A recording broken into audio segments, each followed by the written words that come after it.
আসসালামু আলাইকুম প্রিয় এসএসসি 25 পরীক্ষার্থীরা। তো তোমাদের জন্য সুখবর। তো সুখবরটি কি? জাস্ট এই 2 মিনিটের ভিডিওটি দেখলে তোমরা তথ্যটা বুঝতে পারবে।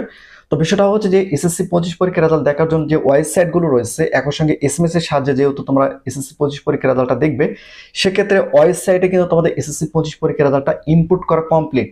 অর্থাৎ রেজাল্টগুলো এখন সম্পূর্ণ ওয়েবসাইটে তারা ইনপুট করে দিয়েছে এবং এসএমএস এর সাহায্যে দেখার জন্য সেখানে কিন্তু তারা তোমাদের রেজাল্টটা ইনপুট করে দিয়েছে। এটা কিন্তু তোমাদের জন্য সুখবর। অলরেডি ওয়েবসাইটগুলো কিন্তু সম্পূর্ণ ফ্রি করে দিয়েছে। তোমরা চাইলে এখন ট্রাই করে দেখতে পারো যে এসএসসি 25 পরীক্ষার রেজাল্টের ওয়েবসাইটগুলো কিন্তু সম্পূর্ণ এখন বর্তমানে ফ্রি। যখন রেজাল্টটা প্রকাশ করবে তখন শিক্ষার্থীরা যখন একটু ভিজিট করবে হয়তো তখন একটু জ্যাম হতে পারে, সেক্ষেত্রে তোমরা ট্রাই করতে থাকবা, তাহলে তোমাদের এসএসসি পরীক্ষার রেজাল্টটা দেখতে পারবে।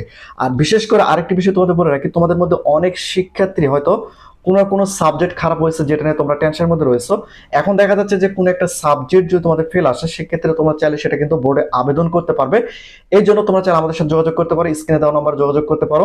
আর বিষয়টা হচ্ছে যে আবেদন শুরু হচ্ছে যে 11 জুলাই থেকে 17 জুলাই পর্যন্ত কিন্তু তোমাদের এসএসসি 25 পরীক্ষার্থীদের বোর্ড চ্যালেঞ্জের আবেদনটা চলবে।